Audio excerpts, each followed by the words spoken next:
Good morning, everyone. It's a great pleasure to lead the podcast again. Let's talk retail. Today, we have a very special guest that I've known for many, many, many years. He's a leader in the industry, particularly on the retail side.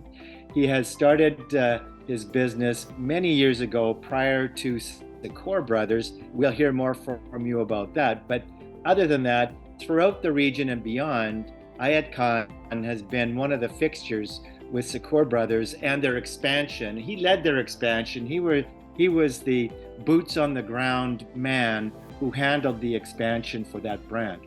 Now, Aayat has moved on, and we're going to hear all about where he's moved to and what he's doing. But he's now running a company called Lighthouse. So we'll get into all of these details. But we're more than pleased, Aayat, to have you on the program with us today. So let's begin by maybe you can let us know a little bit about your background before Secor Brothers that you're very famous for, and then we'll lead into where you're at with Lighthouse today. Go ahead. First of all, thank you, David, and thank you, MECSR team, to taking me on board here, which is really a great pleasure. And it's an honor as well. All your support has really been counting a lot for me. Before Secor Brothers, I would like to add a few points where I have worked in the Middle East. The journey started in 2006 when I have joined the Landmark Group, and that time it was in operation in Dammam, Saudi Arabia. I worked over there in their operation for almost 2 years, gained a lot of experience because that time back in 2006 I was a young boy, gain experience and in-hand advertisement and everything, so which let me have my more confidence to move on. I moved to Dubai with Al Hokair Group in 2008 with their 65 store of 20 brand all over the world, US, UK as well as from Canada, and we have explored that brand in the Dubai market. So I worked with them almost like 2.5 years. Then after I got the chance again back to work with Landmark with their franchise division, and this is the time my career has been shaken up differently, because there I have developed the Landmark business in North Africa. Almost I have opened 500,000 square feet within a 2.5 year span of time, including one mall called the Mazaya Mall itself, and this lead me to have a 60 store to be open in North Africa. Landmark having in that area not only their brand like Max, Baby Shop, Shoe Mart, Shoe Express, Splash Home Center. Apart from that, that franchisee was also having a very good international brand from France like Promo, Jennifer, Ukaidi, also from Turkey, Lufian, Collins, and LCYKK as well. So it's a good portfolio which I have been developed. Then it's brought me again, because the war in this region, it has been shaken up again, the North African market. So I have to look after back to my profile in this area, and I have joined Secor Brothers in 2018 after the long term of my experience in those regions to be developed the retail store.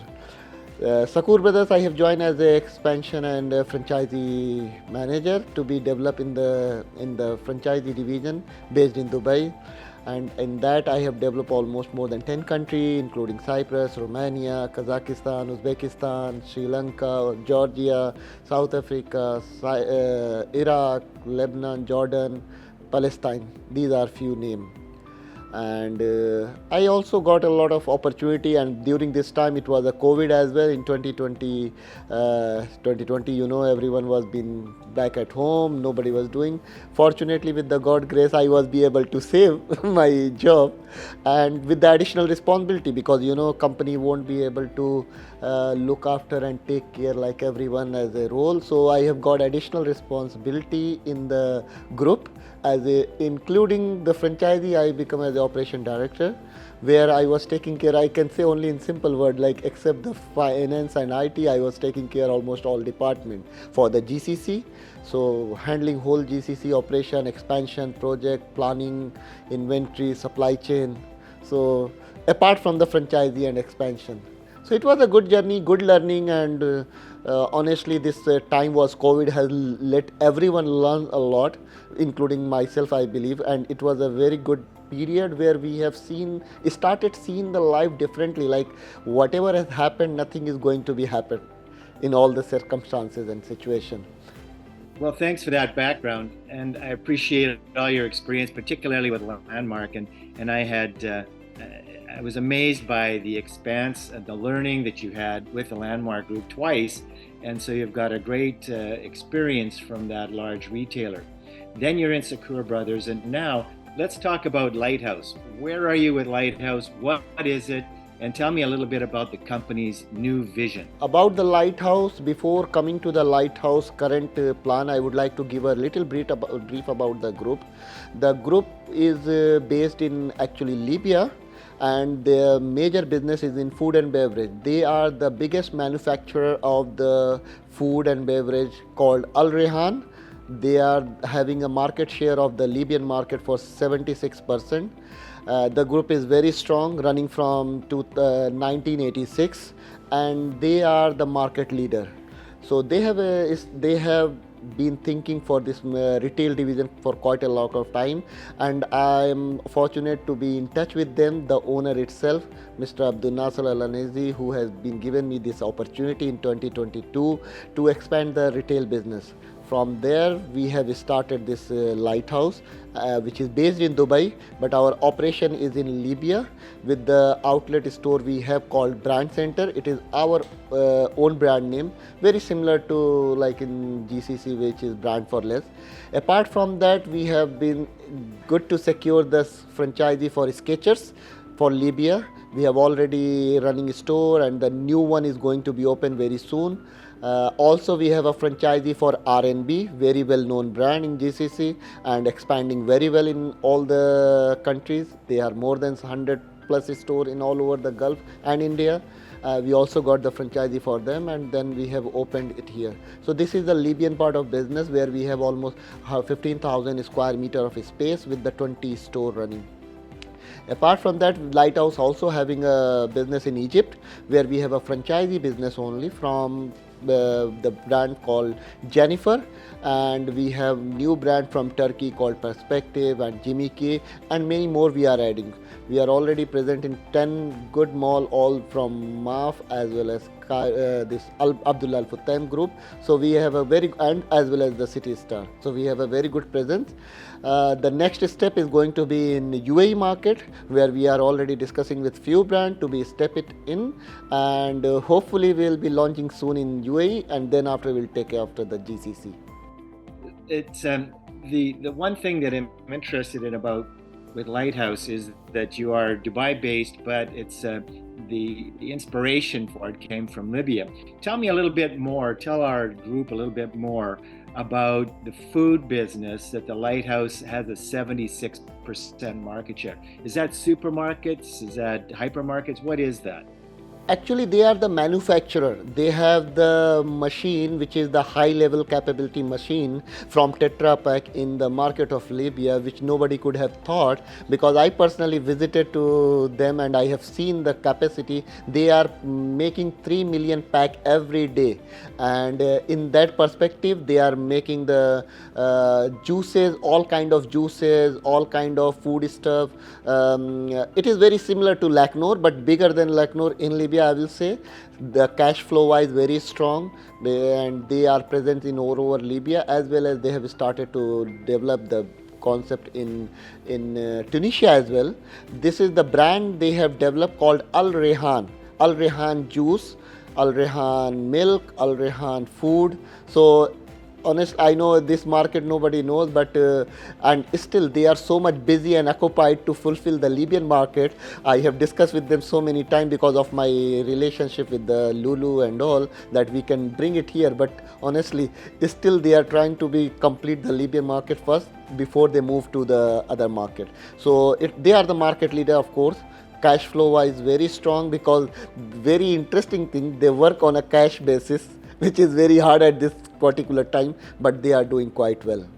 So I'm interested to see that your impressive experience with Landmark, and then also with what you're doing before with Sakura, and now with what you're doing with Lighthouse. And you were telling me at one point that you had a fair amount of great success in Georgia. explain a little bit about what's going on in Georgia with your business and what you see as a future. Georgia, I have been interested how because I have opened the Sakur Brothers over there, and which emphasize more to me over there is the cost and the weather. The weather is completely the European weather. You will love it. People love it. For the GCC people who is living over there here, they have like a visa-free entry, and this is like a first home for them to go and explore the tourism outside UAE. So this has bring my attention. A lot of people from GCC can enter without the visa, and because they knows the brand from here, it is much easy for them to access. So this was my inspiration for Sakur Brothers to open over there, and then after we have the partner over there who has been interested with the some brand from Poland called Cool Club, then from outlet business, because over the period of time I got the opportunity to explore myself more of the outlet division by securing so many supplier all over the world, from Poland, from UK, from Germany, from Portugal, and from France and Italy. So there is a network of the supplier. This outlet is a very interesting business. Just to let you know, all over all the guys who is listening, after the COVID, the mindset of the customer has changed a lot, and this can be easily seen the growth of brand for less. Before COVID, they were hardly been seen in some places, but after the COVID, you may have seen they are present in all the malls, and they are getting the space offered by all the big malls which they were not getting before. They are present in Dubai Mall, they are present in all other malls. So this is showing how the customer centric has been changed over the period of time after the COVID. So this inspired me a lot that this is the business going to be, and this is the channel for the retailer to clear off their inventory rather than going to the joggers into a well established outlet concept where they know their brand is not going to be selling in the street but in a retail professional environment. So this is giving them the opportunity to be sell off their liquidated stock, maybe last year inventory. After getting the sell through more than 80%, they are happily giving off like a good amount of quantity to clear it off. So they get the cash flow, they get rid of their inventory, getting the space for the new stock to be get in. So that's a very important part of your business then, is this determining this new niche that it is about brands. And you're calling your brand, as I understand it, Brands Atlas, which I like. That it's a great brand. I guess the question I'd like you to explain to our podcast listeners, if you would please, is that one of the challenges when you have a business like this, Brands Atlas, you need to have a continual supply of something new on a regular basis. How are you going to manage that phase of the operations with all of these when you get to have, say, 5, 6, 10 of these shops? The success of this concept will never be stand with fixed brand, because if you are dependent on one or two or few brands, then you might get stuck at some particular point. I'll give an example. Suppose the brand, let's say as a Inditex brand, if some brand is not doing well last year, but maybe they will start performing this year, in that case we may not be able to get the inventory. So the success of this concept is having a more brand, exploring the more opportunity all over the world to see which brand is not having the access to the market, and then we can get still there, because not only few brands in all over the world, that there are hundreds of thousands of brands are there from US, from Canada, from Europe, from which has not been explored so far. So still this is the opportunity for those brands to give the platform to touch the market, and if they get succeeded, this is the opportunity for them also to emphasize more going for the opening their own mono brand or multi-brand store. So the challenges of course will be there, like to get the brand at all the time, but same time having the opportunity to bring the new brand which is not in the market and to provide to the customer such a good stock where they may not be able to get it without the outlet concept. That's a great concept. I really like the notion. You mentioned earlier you're talking about Poland as one of your your countries that you're sourcing some of this product, and you have a children's brand that I've read about. Tell us a little bit about that, what it is, and what you want to do with it. Very good point, because I'm so much impressed with this brand called Cool Club Ismic. The group is Ismic, and they have a two kind of concept. For the smaller concept related with the apparel footwear is called Cool Club, but they have also the concept with the bigger box which is called Ismic. So in that we have you will have everything. People in GCC, they know very well the baby shop. So if I may not go that far, but this is very similar to baby shop. Under one roof, the family can get everything for their kids, and the range what they have is quite a lot, because this is a European brand where you will maybe in GCC you will not find a lot of like a collection or maybe heavy winter item, but because they are brand from Poland where the current temperature is -5 with snow, they have to cover that one. So this is why the market like CIS region, Georgia, Armenia, Azerbaijan or Kazakhstan, these are very good market for such brand, and because it is providing a complete concept for the kids, it's a very good opportunity to get the market share from the other kids brand. One of the other brands that you were speaking to me about was Kili, which is a Turkish brand, and you have got through your career, through your reaching out to other different brands, you've managed to have a lot of different input from different brands. But for example, Turkish brands you also have great knowledge of. Tell us a little bit about Kili and what your intention might be with that brand. Kili, just to let you know, is a men's fashion brand, which is a kind of very similar to Massimo Dutti, not less than that, even better than that. I will not say, but the Hugo Boss, Massimo, Boji Milano, this is the category they are. They have a very well presence in the Italian market. Apart from that, of course, the homegrown market of the Turkey. The owner Abdullah Kili is like a very fashionable man and inspiration for all the youth and the mature people, and they love to wear the Kili fashion brand. The best part, because it's a Turkish brand, and this time the Turkey government and the Turkish brand having a lot of benefit to enter to many market, like contributing, this is from the government, contributing into the rental, marketing and the capex facility. This is very interesting for the partner to go ahead and get the benefit of these at least for the 5 year, where they want to taste the market, but they are not like 100% ready financially, but they are getting the 50% support from that. This is called two quality, and this is giving the strength to the external partner to have the confidence to develop the brand. So I know them quite a lot, some time, and this is what inspired me to discuss with them the opportunity to bring in the GCC market, and I wish them a very good luck and for the success of the brand. Okay, that sounds great. Now, tell us a little bit about how your business and Lighthouse is leveraging technology to optimize your businesses. So, for example, how do you incorporate AI in what you're doing? The role of the AI is pretty much everywhere at the moment. If I may tell you that my kids are also using the AI chatbot, which it is quite interesting, but same time, I must say, like, we are little bit late in to come to this generation. Maybe I would have been come to this time, could have learned more quick and better, but never mind. So we are living in the era where we cannot leave behind the current technology. So Lighthouse is also exploring and expanding more in terms of the customer, in terms of giving the customer the best customer services is required. So we are developing more into the in-store experience. Apart from that, how we can enhance the online experience into the market which we are present.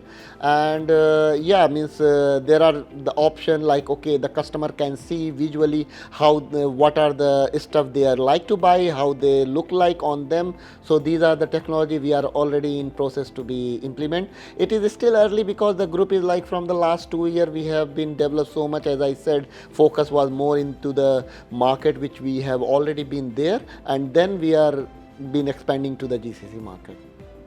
Circling back to the Middle East Council of Shopping Centers and Retailers, um, you're a great fan of our organization, and we thank you for that.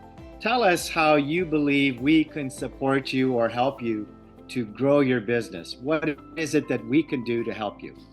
There is no doubt about it, David. You know personally that I have always been a big fan of you and always been admire you, all your advice, all your connection back then from the time we met each other.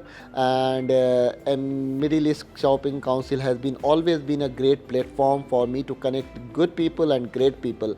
And because the you have the platform where all the shopping center are being part of it, and the same time all the retailer are getting part of this, I am always getting the connection or networking to explore the brand which I have, as well as to get the better opportunity for the malls where we would like to have our brand presence. So Middle East Shopping Council helped me a lot in that case. Well, we look forward to that and how we can help you grow your platform and help you to facilitate your business and raise your own personal profile locally, regionally, and globally. That's what we do best, and we look forward to that. Is there anything that you want to tell us and the podcast team about what you see in the immediate future? First of all, thanks for everything, for you and for your team for organizing all this podcast, which has really been enhancing my profile and for my future. My 22-year of career has been never been if I won't be getting such a support from the guy like you, and you are one of the people which has always been helping, supporting and connecting, which always been helping me out, and the team which is giving me the support. And this is why, as you know, I have been admired to be a long-term member of the MECSR, and which I feel really been honored for all you and the team support. And I'm looking for the lifetime membership if there is any opportunity not to be. We'll have to do that, and you're going to be the inspiration behind that. So thank you. Thank you, Aayat. Do you have any last minute things you wanted to say as we wrap up? Is there anything else that you wanted to mention? Yes, as a being into the retail expert, or retail, I will not say expert, but a retail professional I am, because there is a lot of thing which is still I need to learn, and I can learn in the market every single day. The retail environment is changing a lot, which is towards the future of the customer service and customer orientation. We just have to be go along and always looking for what the customer need and to fulfill that one, because end of the day we can make a good shop, we can make a good product, we can make a good pricing, but if the customer is not there and if it is not satisfied, then it's all gonna waste. And this all starts from the people which we have in our store. If our people is good, believe me, I always say this one, even back time whenever I was, they can sell the garbage even means outside the garbage, as it should be a good garbage to be the garbage owner. This is what I mean. But to be honest with you, the people which we have, always we should take care, because they are the one who is going to uplift. As an example, when the customer came to buy one shirt, maybe he can buy two shirts when our people will be inspired and they will be motivated to grow more. So people will be the first one which I always prefer as the first one for my retail. Then we have of course the place. There is no doubt location for the retail. There is, everybody knows about that, so I'm not counting that into this phrase that location is on topmost, but people is the one which is coming after that one. Then product pricing has to be managed with the current trend, then only we can win the competition. That's it, and I wish all the retailer to a good luck and hope for the best for the coming future.